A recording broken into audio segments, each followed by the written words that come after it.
Solo creators versus corporate இந்த title வச்ச பல வீடியோ ஆல்ரெடி நீங்கள் பார்த்துருப்பீங்க. புதுசாக நான் எக்ஸ்பிளைன் பண்ண வேண்டிய அவசியம்லாம் இருக்காது. எங்கேருந்து இதெல்லாம் ஆரம்பிச்சதுங்கிறதும் உங்களுக்கு தெரியும். இங்கேருந்து ஆரம்பிக்கலை, ஜஸ்ட் ஒரு ஸ்பார்க்கு, அவ்வளோதான். ஆல்ரெடி வெயிட் பண்ணிகிட்டு இருந்துச்சு. ஸோ டக்குன்னு ஒரு தீப்பொறி கிடச்சதும் பற்றிக்கிச்சு.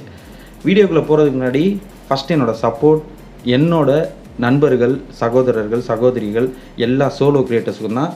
அதில் சந்தேகமே வேணாம். ஏன்னா நான் ஒரு சோலோ கிரியேட்டர், கண்டிப்பாக என் சப்போர்ட் ஒரு சோலோ கிரியேட்டருக்கு தான். சரி, இந்த பிரச்சனை ஆல்ரெடி பலனெலாம் போய்கிட்டு இருக்குது. மேபி இதுக்கு இப்போது தீர்வு வந்த மாதிரி தான். யார் பக்கம் நியாயம் அப்படிங்கிறதெல்லாம் உங்களுக்கு கிட்டத்தட்ட புரிஞ்சிருக்கும். நீ எதுக்குடா இப்போ புதுசாக வீடியோ போடுற அப்படின்னு கேட்டிங்கன்னா, ஒரு விஷயத்துக்கு தான். நான் போடுற எல்லா வீடியோக்கு கீழேயும் ஒரு கமெண்ட் வந்து தொடர்ந்து வந்துக்கிட்டே இருக்கும். அப்புறம் நான் ஹார்ட் ஒர்க் பண்ணுறேன், டெய்லி வீடியோஸ் அப்லோட் பண்ணுறேன், எனக்கு வியூஸ் போகலை, என் சேனல் க்ரோ ஆகலை. ஸோ இந்த கமெண்ட்டை எக்கச்சக்கமான பேர் பண்ணியிருக்கீங்க. ஸோ இதுக்கு என்ன தான்ப்பா ரீசன், ஏன் நம்ம சேனல் க்ரோ ஆக மாட்டேங்குது அப்படின்றத தான் இந்த வீடியோவில் நம்ம பார்க்க போகிறோம். ஏன்னா அந்த விஷயத்துக்கும் அதுக்கும் சம்மந்தம் இருக்குது. நான் இந்த மாதிரி என்னடா சிம்பாலிக்காக பேசுகிறான்லாம் நினைக்காதீங்க. ஏன்னா நீங்கள் எல்லாருமே ப்ரில்லியன்ட். நான் யாரை பற்றி பேசுகிறேன் அப்படிங்கிறது எல்லாமே உங்களுக்கு கிளியராக புரியும். அதனால் யாரோட பேரையும் நான் சொல்ல வேண்டிய அவசியம் இருக்காது அப்படின்னு நினைக்கிறேன். ஸோ 5 வருஷத்துக்கு முன்னாடி வெறும் சோலோ கிரியேட்டர்ஸ் மட்டும்தாங்க இருந்தாங்க. காம்படிஷன் அவங்களுக்குள்ளே மட்டும்தான் இருந்துச்சு. பட் இப்போது செலிப்ரிட்டிஸ் அப்படின்னு சொல்லக்கூடிய கார்ப்பரேட் யூடியூபர்ஸும் யூடியூப் ஃபீல்டுக்குள்ளே வந்துட்டாங்க. ஸோ நான் அவங்களையும் யூடியூபர் அப்படின்னு தான் சொல்கிறேன். ஏன்னா அவங்களும் யூடியூப் சேனல் வச்சுருக்காங்க. அப்சல்யூட்லி நம்ம எப்படி யூடியூபரோ அவங்களும் யூடியூபர் தான். அவங்க மேலே எந்த ஒரு கொலை குத்தமும் கிடையாது. அவங்க எந்த தப்புமே பண்ணல, உண்மையை சொல்லணும்னா. அதாவது அவங்க வேலையை பார்க்குறாங்க. பட் அவங்க வேலையை வேறு இடத்துல பார்த்துட்டு இருந்தாங்க. இப்போ புதுசாக இங்கே வந்து நம்ம வேலையும் கொஞ்சம் கெடுக்கிறாங்க. இதுதான் ப்ராக்டிக்கலாக நடந்துகிட்ருக்கு. இதில் அவங்க மேலே எந்த தப்பும் சொல்ல முடியாது. ஏன்னா யூடியூப் அப்படிங்கிறது ஒரு ஜென்ரல் பிளாட்ஃபார்ம், யார் வேணாலும் சேனல் ஆரம்பிக்கலாம். இங்கே பிரச்சனை என்னென்னா, சோலோ யூடியூபர்ஸ் அப்படின்னு சொல்லக்கூடிய ஒவ்வொருத்தருக்கும் இது மட்டும்தான் பொழப்பு. ஆனால் கார்ப்பரேட் யூடியூபர்ஸ்னு சொல்கிற அவங்களுக்கு இது பெரிய பொழப்பு கிடையாது. அது அவங்களே சொல்லியிருப்பாங்க, நான் சொல்லலைங்க, நீங்கள் பார்த்துருப்பீங்க. அவங்க வாயிலே தான் சொல்கிறாங்க. இது மூலியமாக சம்பாதிச்சு அந்த பணத்தினால தான் எனக்கு அப்படின்னு ஒன்றும் கிடையாது. இதனால் பல பேர் வாழ்கிறாங்க அப்படின்னு தான் அவங்க சொல்கிறாங்க. பட் இந்த யூடியூப் ஃபீல்டு மூலிமா நீங்கள் பல பேர்த்த வாழ வைக்கிறேன்னு சொல்கிறீங்க. அப்பேற்பட்ட நீங்கள் இந்த யூடியூப்பை மட்டுமே நம்பியிருக்க பல பேரோட வாழ்வாதாரத்தை ஏன் கெடுக்கிறீங்க அப்படிங்கிறது தான் எல்லாரோட காமன் கொஸ்டின். நியாயம் தானே? ஏன்னா 3 வருஷத்துக்கு முன்னாடி நான் யூடியூபராக இருந்தேன். யூடியூப் ஃபீல்டுக்குள்ளே வந்தேன். அப்போ என்கிட்ட ஒரு மொபைல் ஃபோன் தான் இருந்துச்சு. அந்த மொபைலோட விலை 5000 ரூபா வீட்டில் எனக்கு வாங்கி கொடுத்தாங்க. 3 வருஷத்துக்கு அப்புறம் இப்போது மொபைலில் தான் வீடியோ எடுத்துகிட்ருக்கேன். என்ன பண்ணுறது, அது நம்மளோட நேரம். மொபைலில் தான் வீடியோ எடுத்துக்கிட்டு இருக்கேன். இந்த மொபைலோட விலை 20000 ரூபா. ஆனால் இது நான் சம்பாரித்து வாங்கினது இந்த யூடியூப் ஃபீல்டில். ஸோ இது சோலோ யூடியூபர்ஸோட ஒரு குட்டி ஸ்டோரி.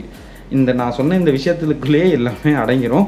ஏங்க அதுக்காக நீங்கள் வந்துட்டு அப்போ 3 வருஷம் யூடியூப் ஃபீல்டில் இருந்தால் 20000 ரூபாய்க்கு ஒரு மொபைல் தான் வாங்க முடியுமான்னு நினச்சிக்காதீங்க. ஒரு எக்ஸாம்பிளுக்கு, ஒரு புரிதலுக்காக தான் நான் சொல்கிறேன், ஓகேங்களா? மற்றபடி இதையே வந்துட்டு நீங்கள் பிடிச்சிக்காதீங்க. இந்த விஷயம் எல்லாமே அவங்களுக்கு அசால்ட்டு. அவங்க வரும்போதே ஒரு டீமோட தான் வராங்க, ஒரு கார்ப்பரேட் கம்பெனியோட தான் வராங்க, எம்சிஎனோட தான் வராங்க. கிட்டத்தட்ட அவங்க சேனலை கம்ப்ளீட்டாக வந்துட்டு ஒரு கார்ப்பரேட் வந்து டேக் ஓவர் பண்ணி மெயின்டைன் பண்ணுது. வெறும் வீடியோ எடுத்து போடுறது மட்டும்தான் அவங்களோட வேலை. அதுக்கும் ஒரு டீம் அவங்க வச்சுருக்காங்க. ஸோ இப்படி எல்லாத்தையுமே பக்காவாக ரெடி பண்ணிட்டு ஒரு குரூப் வருது.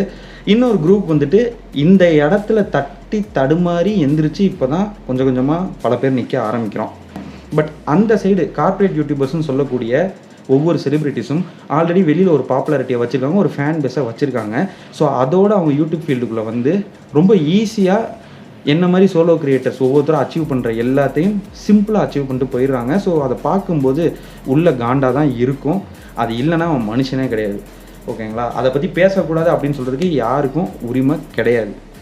பேச தான் செய்வோம், அது எங்களோட உரிமை, எங்களோட வேலையே அதுதான். சரியா? வேறு வேலை வெட்டி கிடையாது. No job, only YouTube. So என்னை பொறுத்த வரைக்கும் 2 சைடுமே தப்பு கிடையாது. நீங்களும் வீடியோ போடுங்க, அவங்களும் வீடியோ போடட்டும். முடிஞ்சால் நீங்களும் ட்ரோல் பண்ணுங்கள், ரோஸ்ட் பண்ணுங்கள், என்ன வேணாலும் பண்ணுங்கள். எங்களால் முடிஞ்சதை நாங்களும் பண்ணுவோம், அவ்வளோதான். ஸோ 2 பேருக்குமே வந்துட்டு பேச்சு சுதந்திரம் அப்படிங்கிறது ஒன்று இருக்குது. ஆனால் நீங்கள் வந்துட்டு பேசக்கூடாதுன்னு சொல்கிறதுக்கு எந்த ஒரு ரைட்ஸுமே கிடையாது. சரி, நான் ஒத்துக்கிறேன். மேபி நிறைய பேர் வந்துட்டு தவறான வார்த்தைகள், தப்பான வார்த்தைகளை வந்துட்டு யூஸ் பண்ணுவாங்க. ஸோ 2 பேர் ஓடி போய் கீழே விழுந்துடுறாங்க. 2 பேருக்குமே ஒரே அளவில் தான் வலி இருக்குன்னு நம்மளால் சொல்ல முடியுமாங்க? ஒவ்வொருத்தருக்கும் ஒவ்வொரு வலி இருக்கும்.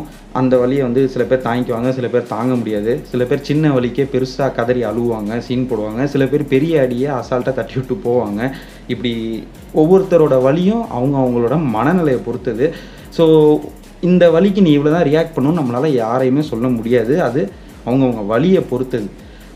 அப்போது அவங்க ரியாக்ட் பண்ணுறாங்க அப்படின்னா ஓகே, மேபி அவங்களுக்கு அது பெருசாக பாதிச்சிருக்கலாம், ரொம்ப வந்து ஹர்ட் பண்ணியிருந்துருக்கலாம், அவங்க அதுக்கு ரியாக்ட் பண்ணுறாங்க. உங்கள் ரியாக்ஷனை நான் தப்புன்னு சொல்லலை. பட் அதுக்காக இன்னொருத்தவங்களோட வாழ்வாதாரத்தை காலி பண்ணுற மாதிரி எந்த ஒரு விஷயத்தையும் பண்ணாதீங்க. இது எல்லாருக்குமே நான் சொல்கிற ஒரு பொதுவான ஒரு விஷயம். இதெல்லாம் ஏகப்பட்ட பேர் பேசியிருப்பாங்க. நம்ம மெயின் மேட்ருக்கு வரும். டெய்லி வீடியோஸ் போட்டும் ஹார்ட் ஒர்க் பண்ணி என் சேனல் க்ரோ ஆகலன்னு சொல்கிறீங்க பார்த்தீங்களா, அவங்களுக்கு இப்போ ஒரு விஷயம் சொல்லிக்கிறேன். 5 வருஷத்துக்கு முன்னாடி சோலோ கிரியேட்டர்ஸ் மட்டும்தான் இருந்தாங்க. நான் ஆல்ரெடி சொன்ன மாதிரி காம்படிஷன் அவங்களுக்குள்ளே மட்டும்தான் இருந்துச்சு. பட் இப்போது கார்ப்பரேட் யூடியூபர்ஸும் உள்ளே வந்துட்டாங்க. ஸோ செலிப்ரிட்டிஸ்னு சொல்லக்கூடிய கார்ப்பரேட் யூடியூபர்ஸ் யூடியூப்குள்ளே எனக்கு தெரிஞ்ச வரைக்கும் அதிகபட்சமாக 2 விஷயத்துக்காக தான் மக்கள் வராங்க. ஒன்று ஏதாவது கற்றுக்கணும், இன்னொன்று என்டர்டெயின்மெண்ட். ஸோ இதில் என்டர்டெயின்மெண்ட் சைடு வரவங்களில் முக்கால்வாசி பேர் யார் வீடியோஸாக ஃபஸ்ட்டு போய் பார்ப்பாங்க? நீங்களே ப்ராக்டிக்கலாக சொல்லுங்கள். ஸோ செலிப்ரிட்டிஸ்னு சொல்லக்கூடிய அந்த கார்ப்பரேட் யூடியூபர்ஸ் அவங்களோட வீடியோஸ்க்கு தான் ஃபஸ்ட்டு ப்ரிஃபரன்ஸ் கொடுப்பாங்க. ஒரு வியூவர் ஒரு நாளைக்கு யூடியூப் ஆப்பை காலைல ஒரு 8 மணிக்கு ஓப்பன் பண்ணுறாங்கன்னு வச்சுக்கோங்க, காலையிலேருந்து நைட்டு வரைக்கும் எத்தனை வீடியோஸ் அதிகபட்சமாக பார்ப்பாங்கன்னு நினைக்கிறீங்க? யோசிச்சு பாருங்கள். அவங்களுக்கும் எவ்வளோ வேலை இருக்கும். பிள்ளைக்குட்டியை படிக்க வைக்கணும், ஸ்கூலுக்கு கூப்பிட்டு போகணும், ஆஃபீஸ் போகணும், இப்படி ஏகப்பட்ட வேலை இருக்கும். பொண்டாட்டிகிட்ட திட்டுவாங்க, புருஷன்ட்ட திட்டுவாங்க, இன்னும் பல பிரச்சனைகளை தாண்டி ஒவ்வொருத்தரும் அவங்க லைஃப்பில் பயணம் பண்ணிக்கிட்டு தான் இருக்காங்க. இந்த வாழ்க்கைக்கு நடுவில் ஒரு நாளைக்கு மிஞ்சி போனால் ஒரு 50 வீடியோ பார்ப்பாங்களா? அந்த 50 வீடியோ யாரோட வீடியோவாக இருக்குன்னு நீங்கள் நினைக்கிறீங்க? இதை நீங்கள் புரிஞ்சுக்கிட்டீங்க அப்படின்னாலே உங்கள் சேனல் ஏன் இப்போ கொஞ்சம் க்ரோ ஆகாமல் இருக்குன்றதை நீங்கள் புரிஞ்சுக்கலாம். சிம்பிளாக சொல்லணுன்னா காம்படிஷன் இப்போ அதிகமாக இருக்குது. நம்ம இன்னும் கடின உழைப்பை போட்டு தான் ஆகணும். நான் கடின உழைப்பை போடுறேன்னு கமெண்ட்டில் மட்டும் சொல்கிறனால எந்த ஒரு பிரோஜனமே கிடையாது. அதை செயலில் காட்டுங்க. ஒரு நாளைக்கு ஒரு வீடியோ போடுறீங்க அப்படின்னா 2 வீடியோவாக போடுங்க, தப்பே கிடையாது. ஒரு நாளைக்கு 2 வீடியோன்னு போடுங்க. யூடியூப்பை தான் நீங்கள் வந்து மெயின் ஃபீல்டாக எடுத்துக்கிறீங்க அப்படின்னா எவ்வளோ வீடியோஸை புஷ் பண்ண முடியுமோ நல்ல கண்டென்ட் உள்ள வீடியோஸை நீங்கள் புஷ் பண்ணுங்கள். அதுக்குன்னு வீடியோ எடுத்து போடணும் அப்படிங்கிறதுக்காக கண்டதை எடுத்து போடாமல் நல்ல நல்ல கண்டென்ட்ஸ் எவ்வளவோ இருக்குது, அதை எடுத்து நீங்கள் போடுங்க. கண்டிப்பாக உங்களுக்கான ஒரு அங்கீகாரம் ஒரு நாள் கிடைக்கும். என்ன கொஞ்சம் அப்படி இப்படி லேட்டானாலும் கண்டிப்பாக ஒரு நாள் கிடச்சிரும். நம்பிக்கை வைங்க, முதல்ல நம்புங்க. நம்பிக்கை தான் வாழ்க்கை, எண்ணம் போல் வாழ்க்கை. ஞானி ரேஞ்சுக்கு பேசுகிறேன்லாம் நினைக்காதீங்க. இதுதான் ப்ராக்டிக்கலாக உண்மை. ஏன்னா முன்னாடி மாதிரிலாம் இல்லை. இப்போலாம் மக்கள் ஹீரோவை பார்த்துட்டுலாம் படத்தை பார்க்குறது கிடையாது. கதை நல்லா இருந்தால் மட்டும் தான் படத்தை பார்க்குறாங்க. இல்லைனா அடுத்த செகண்டு யாராக இருந்தாலும் கெட் அவுட்டு தான். அதனால் நீங்கள் கவலையே படாதீங்க. எல்லாருக்குமே இங்கே திறமை இருக்குது. அந்த திறமையை எங்கே காட்டணுமோ அங்கே காட்டுங்க. இந்த ஸ்க்ரீனில் வந்து பேசுங்க. எதாக இருந்தாலும் நல்ல விஷயத்த பேசுங்க, கண்டிப்பாக உங்களுக்கு நல்லது நடக்கும். இன்னொரு முக்கியமான விஷயங்க, இந்த சோலோ யூடியூபர்னு சொன்னேன். அவங்க யாருங்கிறத சொல்லிக்கிறேன். ஒரு கண்டென்ட்டை சொந்தமாகவோ இல்லை வெளியிலேருந்தோ எடுத்த கண்டென்ட்டுக்கு உயிர் கொடுத்து ஒரு வீடியோவாக மேக் பண்ணி அந்த வீடியோவை பல மணி நேரம் உட்காந்து எடிட் பண்ணி அதை அப்லோட் பண்ணுற ஒவ்வொருத்தரும் தான் சோலோ யூடியூபர்ஸ். ஸோ இதுலேருந்தே உங்களுக்கு யாரெல்லாம் சோலோ யூடியூபர்ஸுங்கிறது புரிஞ்சிருக்கும். ஸோ என்னை பொறுத்த வரைக்கும் சோலோ யூடியூபர்ஸ் தான் மாசு, சோலோ யூடியூபர்ஸ் தான் கெத்து. அடுத்த வீடியோ வந்து உங்களை நான் சந்திக்கிறேன். அது வரைக்கும் நன்றி, வணக்கம். மறக்காமல் கமெண்ட் பண்ணுங்கள். நம்ம டூர் எதுவும் வேணுமா வேணாமான்றதை கமெண்ட் பண்ணுங்கள். பை.